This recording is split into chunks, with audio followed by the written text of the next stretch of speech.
Hello, नमस्कार प्यारे बच्चों। मैं Vijay Bansal, math lecturer, Jakhal block, district Fatehabad से, हरियाणा एजुकेशन डिपार्टमेंट। आज हम अपनी मैथ की क्लास के अंदर कुछ सीखेंगे। प्यारे बच्चों, आज जो हम स्टार्ट करेंगे हमारे पास, ठीक है, हमारी एक्सरसाइज 4.3 के क्वेश्चंस हम देखेंगे। इसके अंदर एरिया ऑफ ट्रायंगल के बेसिक के बारे में हम ऑलरेडी बात कर चुके हैं। इसके फर्स्ट क्वेश्चन में देखिए आपको 3 पार्ट्स दे रहे हैं।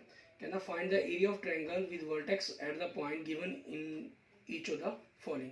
ठीक है, तो आपके पास एरिया ऑफ ट्रायंगल क्या हो जाएगा 1/2। अब फर्स्ट पॉइंट लिखा आपने 1 0, ठीक है, थर्ड कॉलम एंड 6 0 एंड 4 3। और आपके पास जो थर्ड कोऑर्डिनेट है वो आपके पास 1 1 ही, थर्ड कॉलम है जो आपका डिटरमिनेंट का वो 1 1 ही होगा आपके पास। तो अब इसी चीज़ के अकॉर्डिंग हम आगे वैल्यू कैलकुलेट करेंगे। अब आपकी मर्जी, किसी मर्जी के रूप में, किसी भी रो के रूप में एक्सपेंड कर सकते हैं। सबसे इजी रहता है हम फर्स्ट रो के रूप में ही एक्सपेंड करते हैं। 1 आपके पास फर्स्ट रो फर्स्ट कॉलम को छोड़ देंगे तो आपके पास ये हुआ 0 को 1 से 0, -3 को 1 से 3, माइनस ये 0 हो गया तो 0 आगे लिखने की जरूरत ही नहीं है, प्लस 1 के लिए आपके पास थर्ड रो और फर्स्ट कॉलम को आपके छोड़ देना हमने। तो आपके पास ये चीज़ हमारे पास बचेगी 6 3 ज़ा 18, -4 माइनस द 0 0 आपके पास। तो 1/2, ठीक है, 1 को -3 से मल्टीप्लाई करेंगे -3 हो जाएगा, ये 0 है, 18 को 1 से करके 18 आ गया आपके पास। सो कितना आ गया 15/2 स्क्वायर यूनिट्स। ठीक है, ये आपका आंसर हो जाएगा। क्लियर। एंड सेकंड पार्ट देखते हैं इसका। सेकंड पार्ट में हमें क्या कह रहे हैं करने के लिए। आपको सेकंड पॉइंट दिया गया एरिया ऑफ ट्रायंगल 1/2। सेकंड के अंदर फर्स्ट कोऑर्डिनेट क्या है आपका 2 7, सेकंड कोऑर्डिनेट क्या है 1 1 और थर्ड कोऑर्डिनेट क्या है 10 8। और थर्ड मैट्रिक्स का डिटरमिनेंट बनाने के लिए हमें, ठीक है, जो थर्ड कॉलम है स्क्वायर मैट्रिक्स बनाना होगा, हम 1 1 लेंगे इसके अंदर। तो आपके पास 1/2 वैल्यू, ठीक है, हम फर्स्ट रो के लिए कर रहे हैं तो 2 इंटू आपकी इस रो इस कॉलम को छोड़ दिया, ये बचे इनकी मल्टीप्लिकेशन, 1 को 1 1, -8 1 ज़ा 8 एंड -7 के लिए करेंगे। तो आपके पास सेकंड कॉलम छोड़ देंगे, फर्स्ट रो तो छोड़नी है। 1 को 1 से 1, -10 1 ज़ा 10 आपके पास, प्लस 1 के लिए आपके पास अब थर्ड कॉलम छोड़ देंगे तो ये एलिमेंट बचे आपके पास 1 8 ज़ा 8 एंड 10 1 ज़ा 10 आपके पास। ठीक है, ये आ गया। अब यहाँ से हम इसकी कैलकुलेशंस करते हैं, आगे देखते हैं क्या बनेगा। 1/2, 1 -8 -7 को -2 से किया -14, 1 -10 -9 को -7 से किया तो +63 आपके पास, एंड 8 -10 -2 1 से करके आपके पास -2 ही रह जाएगा वो। ठीक है, उसके अंदर कोई चेंजिंग नहीं आएगी। आगे हमारे पास क्या रहेगा इसका 1/2, ठीक है, 63 पॉजिटिव है, -14 -2 16 हो जाएगा।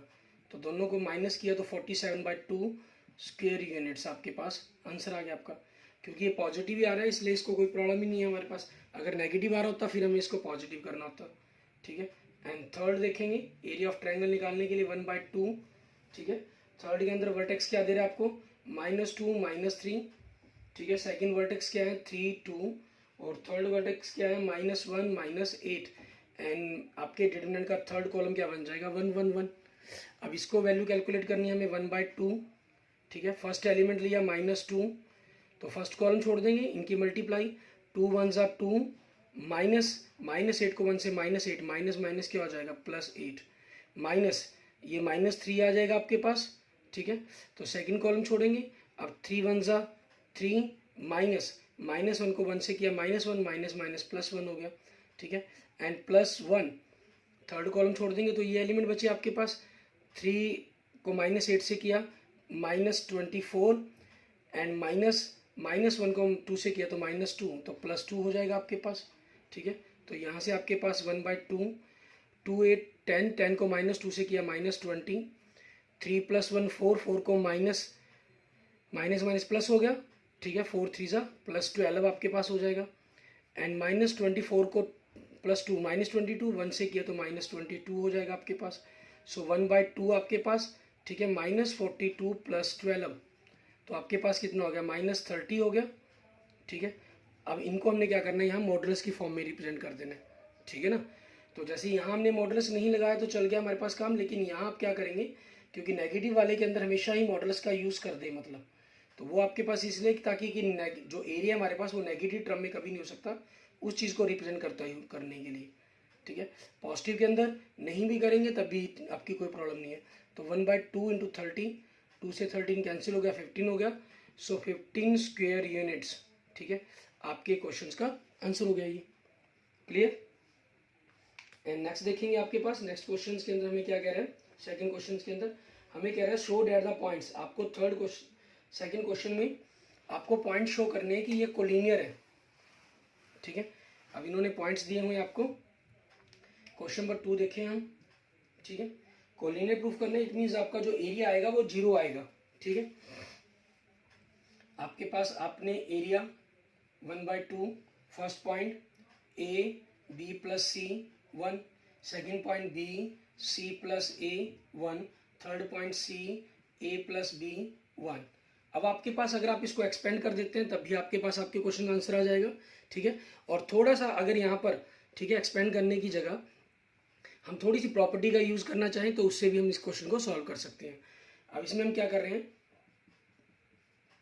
अप्लाई फर्स्ट कॉलम के अंदर कह लीजिए या सेकंड कॉलम में, सेकंड कॉलम के अंदर हमने फर्स्ट कॉलम को ऐड कर दिया एंड वी गेट, तो आपके पास जो आपका एरिया वो क्या हो जाएगा 1/2 ए बी सी। ए इसके अंदर ऐड कर दिया तो ए प्लस बी प्लस सी, ए है बी ऐड कर दिया तो ए plus B plus C, A plus B है सी हमने ऐड कर दिया 1 1 1 आपके पास, ठीक है। नाउ टेक कॉमन, ठीक है, टू टेक कॉमन आपके पास क्या चीज़ कॉमन ले लिया, A plus B plus C from C2 second column से आपके पास। तो क्या आ गया, triangle 1/2 A plus B plus C, ठीक है। तो आपके पास ए बी सी 1 1 1 1 1 1, ठीक है। अब because C2 and C3 are identical, ये दोनों आइडेंटिकल हैं, सेम है, इसलिए डिटर्मिनेंट क्या हो जाएगा आपका ओवरऑल ये 0 हो जाएगा और 0 को किसी से मल्टीप्लाई करके 0 हो जाएगा, ठीक है। सो पॉइंट्स आर कोलिनियर, ठीक है। So points A B and C are collinear, ठीक है। आपके ये पॉइंट्स क्या हो जाएंगे, कोलिनियर हो जाएंगे। क्लियर। इसके बाद देखेंगे आगे नेक्स्ट हमारे पास क्वेश्चन नंबर 3। इसके अंदर हमें क्या कह रहा है करने के लिए, क्वेश्चन नंबर 3 के अंदर आपके पास कह रहा है find the values of K if area of triangle is 4 square units and vertex are. इसमें हमें जो एरिया दे रहा है वो 4 स्क्वायर यूनिट्स दे रहा है, ठीक है। तो आपके पास देखिए यहाँ से 1/2 हमारे पास, ठीक है, और वर्टेक्स दे रहा है के 0, ठीक है, second vertex 4 0 and third vertex 0 2 1 1 1 equal to area दे रहा है हमें 4, ठीक है। तो आपके पास इस 4 को हमने आगे एक्सपेंड करेंगे हमारे पास, ठीक है। आपके पास के लिए एक्सपेंड किया, फर्स्ट कॉलम को छोड़ देंगे, फर्स्ट रो तो छोड़नी 0 को 1 से 0, -2 को 1 से 2, -0 तो 0 +1 के लिए आपके पास, ठीक है। थर्ड कॉलम छोड़ देंगे, 4 2 = 8, -0 का 0। उधर इस 4 को हमने क्या लेना, +-4 लेंगे हम, ठीक है। एरिया 4 स्क्वायर यूनिट्स दिया गया था ना, तो इसको +-4 लेंगे और ये 2 आपके पास उधर जाके पलट जाएगा। तो यहाँ से आपके पास देखिए आगे कैलकुलेशन में क्या बना, -2k + 8 इक्वल टू +-8 आपके पास, ठीक है, ये आ गया। अब इसी चीज़ के अकॉर्डिंग हमें इसको सॉल्व करना होगा। अब यहाँ पर क्या होगा, इसके 2 पार्ट्स बन जाएंगे आपके पास, ठीक है। अब -2k + 8 इक्वल टू +8 और -2k + 8 इक्वल टू -8 आपके पास। तो यहाँ से कैलकुलेट करें, -2k इक्वल टू 8 - 8, ठीक है, इक्वल टू आपके पास 0 हो गया, या -2k equal to -8 - 8 equal to -16 हो गया। तो यहाँ से k की वैल्यू आपके पास 0/-2 0 होगी और यहाँ से k की वैल्यू माइनस आपके पास जो बनेगा, ठीक है, -16/-2 इट मीन्स 8 होगी, ठीक है। सो आंसर आपके क्या बन गए, 0 और 8, ठीक है। ये आपके पास क्वेश्चन के आंसर बन जाएंगे, ठीक है। अब ऐसे ही आपके पास हम नेक्स्ट पॉइंट देखेंगे, इसके अंदर हमें क्या दे रहा है। इसके अंदर आपके पास फर्स्ट वाले सेम पॉइंट्स देखें, सिर्फ थोड़ा सा पॉइंट्स के अंदर फर्क कर रहा है। ये 0 2 की जगह -2 0 कर रहा है, ठीक है, और k 0 की जगह हमारे पास 0k कर रहा है इसके अंदर। तो अब इसी चीज़ को अगर हमने करना हो तो किस प्रकार से करेंगे आपके पास, वो देखते हैं। अच्छा, आप चाहें तो इनके बारे में, पॉइंट्स के बारे में सबसे पहले, जैसे आप एरिया डायरेक्ट फाइंड आउट कर रहे हैं, आप चाहें तो पहले पॉइंट्स के बारे में लिख सकते हैं, ठीक है। गिवन पॉइंट्स आपके पास ए -20, बी 0.4 एंड सी 0K। अब एरिया ऑफ ट्रायंगल, ठीक है, एरिया ऑफ ट्रायंगल ABC आपको क्या दे रहा है, 4 स्क्वायर यूनिट्स। ठीक है, आप थोड़ा सा इसके अंदर स्टेटमेंट के रूप में मेंशन करना चेक कर सकते हैं। तो आपके पास formula 1/2, first point -20, second point 0.4, third point 0K और 1 आ गया आपके पास, इज इक्वल टू आपको 4 दिया गया। इस 4 को हमने क्या करना है, प्लस माइनस में 4 ले लेना है। तो आपके पास देखेंगे नेक्स्ट हम एक्सपेंड कर देते हैं यहाँ पर। ठीक है, आपके पास अभी तक हम R1 को करते रहे, अब C1 को कर देते हैं, वी गेट। ठीक है, तो आपके पास -2, फर्स्ट रो फर्स्ट कॉलम छोड़ दिया तो 4 × 4, K को 1 से -K, और ये 0 के कारण -+0, +-4 2 जगह के पलट जाएगा, +-8 हो गया। अंदर मल्टीप्लाई की, -8 + 2K इज इक्वल टू +-8।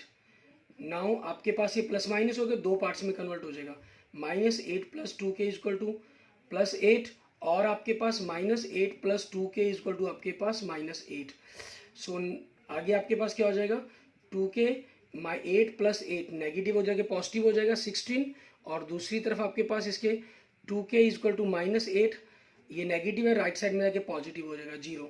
सो आगे आपके पास K की वैल्यू क्या बनेगी, 16/2 इज इक्वल टू 8, और यहाँ से K की वैल्यू क्या बनेगी, 0/2 इज इक्वल टू 0।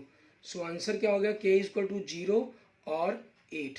ठीक है, ये आपके पास आपके क्वेश्चंस का आंसर बन जाएगा। ठीक है, इसके बाद देखते हैं हमारे पास नेक्स्ट हमारे क्वेश्चन नंबर 4।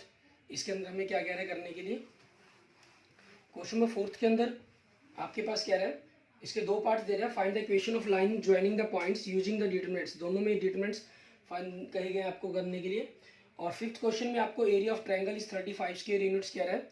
ठीक है, जिसके वर्टेक्स दिए गए हैं। अब आपके पास ये, क्योंकि इसमें ऑप्शन चूज करने आपको सेम आपके पास थर्ड क्वेश्चन की तरह ही है, तो मैं पहले फिफ्थ क्वेश्चन करवा देता हूँ आपको यहाँ पर।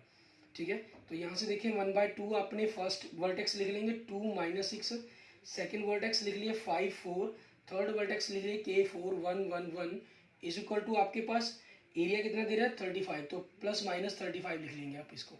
अब एक्सपेंड करें हम, 2 के लिए आपने एक्सपेंड किया, फर्स्ट कॉलम छोड़ दिया, 4 1 × 4 -4 1 × 4। ठीक है, -6 हो गया। ठीक है, तो सेकंड कॉलम छोड़ दिया, 5 1 × 5 आपके पास -K 1 × K, एंड +1 के लिए 5 4 × 20 -K 4 × 4K is equal to +-35। ये 2 आपके पास उधर का चेंज मल्टीप्लाई में हो जाएगा। ठीक है, 70 बन जाएगा आपके पास। सो यहाँ से आपके पास क्या हो गया, ये तो 0 हो गया, ये माइनस +6 से मल्टीप्लाई किया, अंदर 30 -6K, और यहाँ से 20 -4K +-70। तो आपके पास आगे यहाँ से क्या कंसेप्ट बन गया, -6 -10K and 30 + 20 50 equal to +-70। Now अब हम इनके दो पार्ट्स बना लेंगे, -10K + 50 इक्वल टू 70, और -10K + 50 इक्वल टू -70। ठीक है, तो अब यहाँ से आपके पास -10K 70 - 50 इक्वल टू 20 हो गया। सो K आपके पास 20/-10 इट मीन्स -2 हो गया। अब -2 आपके पास बी ऑप्शन बन रहा है। ठीक है, और सी में भी आ रहा है आपके पास, डी में भी आ रहा है। अब हम दूसरा हमें चेक करना पड़ेगा, मीन्स -10K -70 50 जाके राइट साइड में नेगेटिव हो जाएगा। So -10K equal to -120, so K equal to -120/-10, तो आपके पास कितना आ गया, 12 आ गया। तो K की वैल्यू 12 एंड -2 होगी, और ये ऑप्शन कौन सा बन रहा है आपका, डी बन रहा है। ठीक है, इस प्रकार से आपके क्वेश्चन का आंसर क्या बन जाएगा, डी हो जाएगा। क्लियर। इसके बाद देखते हैं हमारे पास हमारा नेक्स्ट इस एक्सरसाइज का लास्ट क्वेश्चन, क्वेश्चन नंबर 4, जिसके अंदर हमें दोनों ही पार्ट्स के अंदर इक्वेशन पता करनी है लाइन की।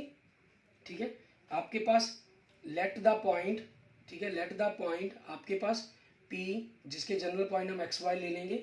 ठीक है, लाई on the line A point आपके पास पहले को एक नाम दे दिया 1 2, एंड दूसरे को बी नाम दे दिया 3 6। ठीक है, अब आपके पास एरिया ऑफ लाइन PAB बन गया, हमारे पास तीनों पॉइंट्स हो गए। ये कितना हो जाएगा, 0 हो जाएगा आपके पास। ठीक है, एरिया ऑफ PAB आपके पास 0 हो गया।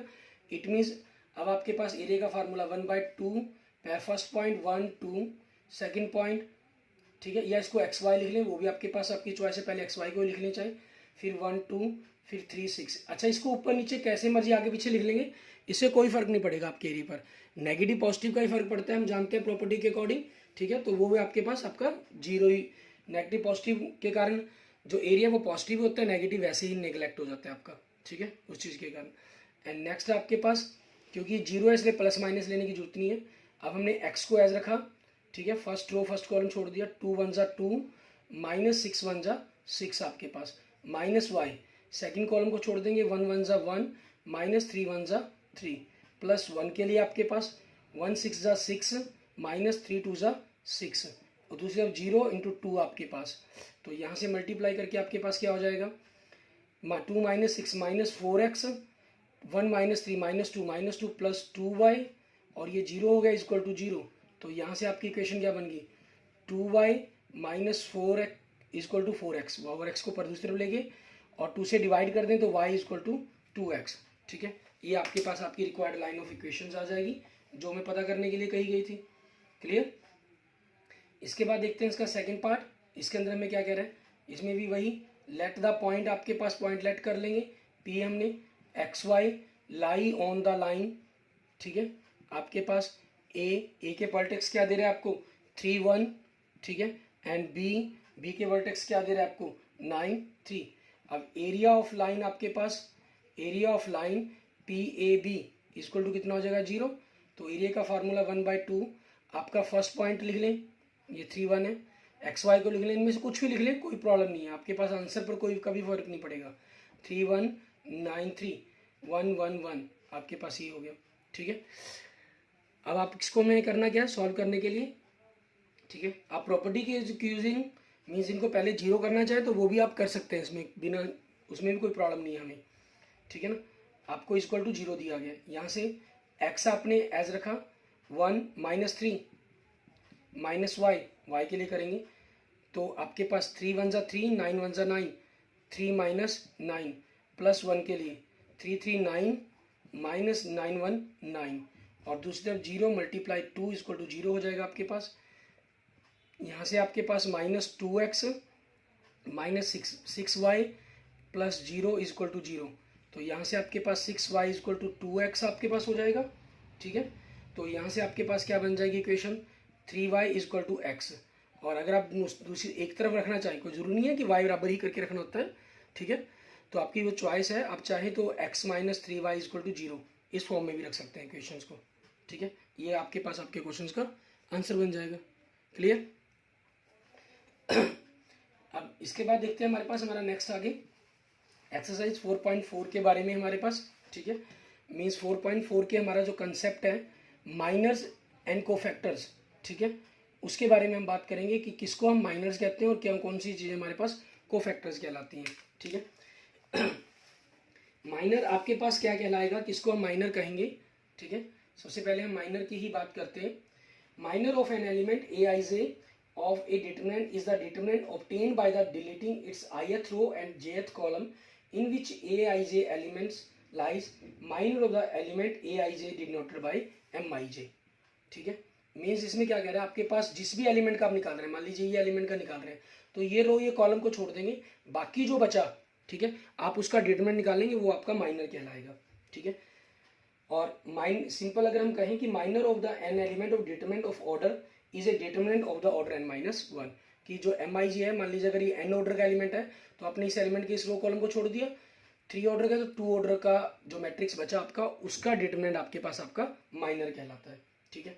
अब इसी पर बेस्ड हम थोड़ी सी एग्जांपल की बात कर लेते हैं, क्लियर हो जाएगा यहाँ से। Find the minor of the element 6 in the call determinant, ठीक है। अब आपके पास देखिए डिटरमिनेंट आपको क्या दे रहा है 1 2 3 4 5 6 7 8 9, ठीक है, ये दे रहा है। हमें 6 एलिमेंट का माइनर निकालना है। 6 एलिमेंट क्या आपके पास, सेकेंड रो का थर्ड एलिमेंट, ठीक है, तो ये हो गया। अब इस एलिमेंट के लिए निकालना तो क्या करना है, इस एलिमेंट के लिए निकालना तो ये रो और ये कॉलम छोड़ देंगे, बचा क्या 1 2 7 8 इसका डिटरमिनेंट, ठीक है। अब इसका डिटरमिनेंट करेंगे तो 1 8 जा 8 7 2 जा 14 इक्वल टू -6, ठीक है, ये आपके पास इसका डिटरमिनेंट हो गया। क्लियर। अब ऐसे ही अगर हम बात करते हैं आगे कोफैक्टर के बारे में, ठीक है, कोफैक्टर्स आपके पास आपका क्या कहलाता है, cofactor of an element A I J denoted by, ठीक है, किसी भी ए आई जे एलिमेंट का जो कोफैक्टर है उसको हम ए आई जे से डिनोट करते हैं। और ए आई जे क्या होता है आपके पास -1 की पावर आई प्लस जे इंटू माइनर आपका आई इंटू जे, ठीक है, जो माइनर वैल्यू है उससे साथ मल्टीप्लाई कर देते हैं। अब कैसे आपके पास, ठीक है, वो देखते हैं एग्जाम्पल नंबर 20 के अंदर। यहाँ से आपके पास थोड़ा सा क्लियर होता चला जाएगा कंसेप्ट, ठीक है।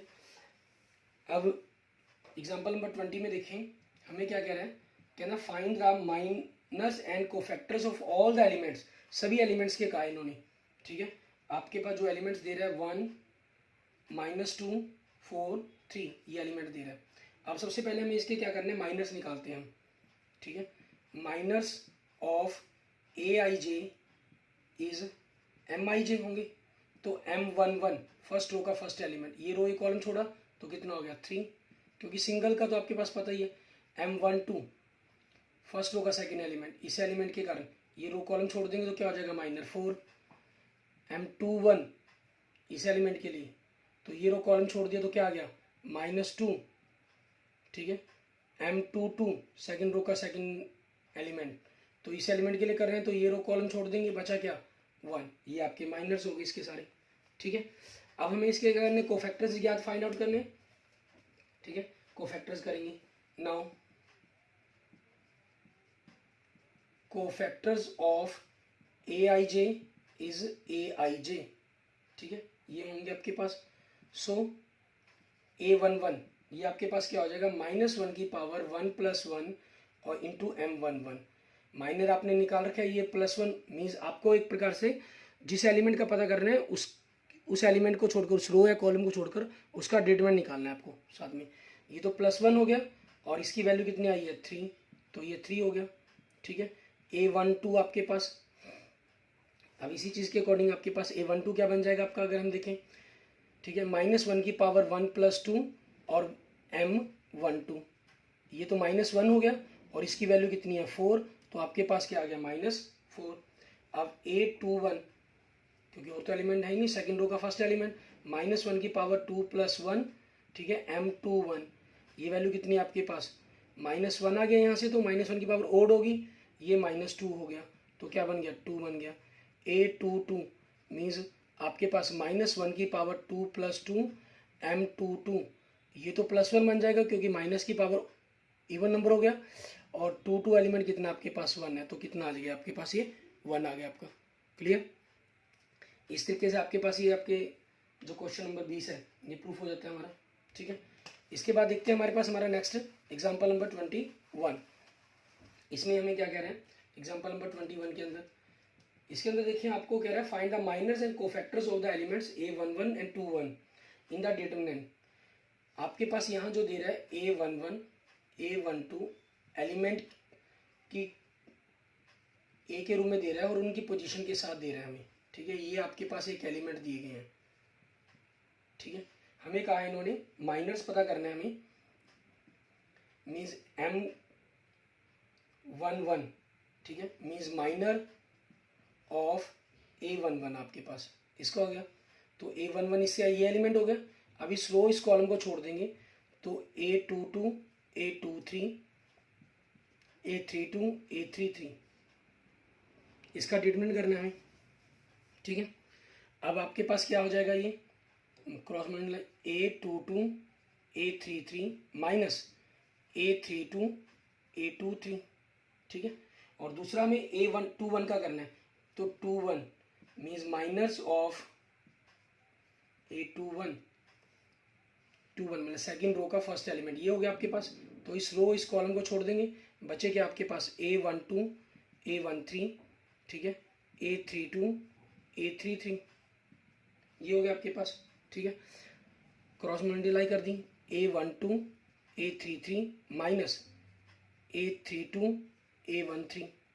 अब को फैक्टर्स निकालने A11 का, ये क्या हो जाएगा -1 की पावर 1 + 1 M11, ये तो +1 हो गया आपके पास, ठीक है, मीन्स +1 ही हो गया, तो इसको +1 को द्वारा इससे गुणा करने की जरूरत नहीं होती, ठीक है। आप सीधा ही +1 मानते हुए यही लिख सकते हैं A22 A33 minus A32 A23, ठीक है। और दूसरा आपको A21 पता करना है, मीन्स -1 की पावर 2 + 1 M21। ये नेगेटिव आएगा तो इसको अपने माइनस से गुना करके लिख देंगे, -A12 A33 plus A32 A13, ठीक है। ये आपके पास आपके क्वेश्चन का आंसर बन जाएगा। क्लियर? अच्छा, अब इसी के साथ हम एक छोटा सा कंसेप्ट भी यहाँ से सीखते हैं, ठीक है, जो माइनर्स और कोफैक्टर्स के बारे में कहा गया है। आपके पास जो डिटरमिनेंट वैल्यू है, इसके बारे में क्या कहा जाता है कि सम ऑफ द प्रोडक्ट, ठीक है, sum of the product of elements of any row or column, ठीक है, विद देयर corresponding कोफैक्टर्स, ठीक है। मीन्स इसके अंदर आपके पास क्या कह रहा है कि आपने किसी भी रो के को एलिमेंट ले लिए, मान लीजिए A11 A12 A13, first row के एलिमेंट ले लिए, इन्हीं के कोफैक्टर, इसका कोफैक्टर क्या बनेगा A11 A12, इसका A13 बनेगा, इन सभी को जोड़ दें तो ये जो वैल्यू बनेगी आपके पास, ये आपकी डिटरमिनेंट वैल्यू बन जाएगी। क्या बन जाएगी? आपकी डिटरमिनेंट वैल्यू बन जाएगी, ठीक है।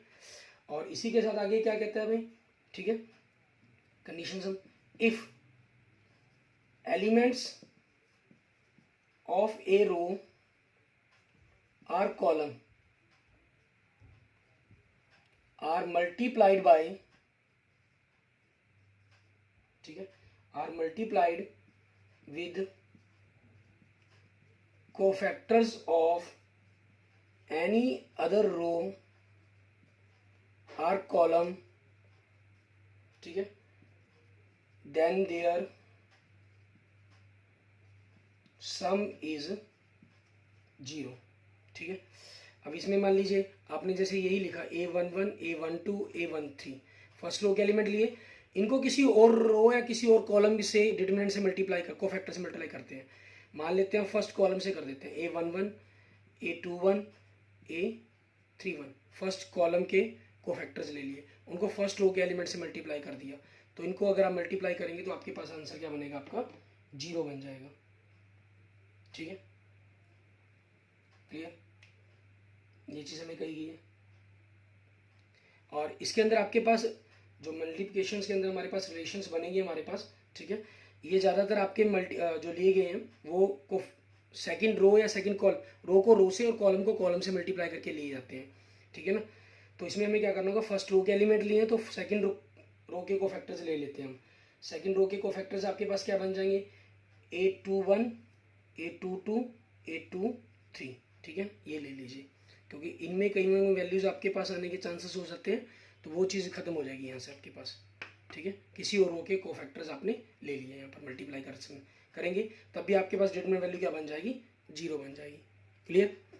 और इसका आपका एक एग्जांपल ले रहता है जो इसी पॉइंट्स पर बेस्ड है, ठीक है, इसे आप खुद ट्राई करके देखेंगे। Clear? Okay, thank you friends, thank you students. अगर आपको मेरी वीडियो अच्छी लगी तो इसको लाइक करें, अपने दोस्तों मित्रों से इसको जरूर शेयर करें, और किसी भी प्रकार की प्रॉब्लम के लिए आप मुझे मैसेज कर सकते हैं, मुझे कमेंट कर सकते हैं। और अगर आपने अभी तक मेरा यूट्यूब चैनल विजय जाखल बंसल मैथ नहीं सब्सक्राइब किया है तो मेरा यूट्यूब चैनल विजय जाखल बंसल मैथ जरूर सब्सक्राइब करें। Okay, thank you friends, thank you students.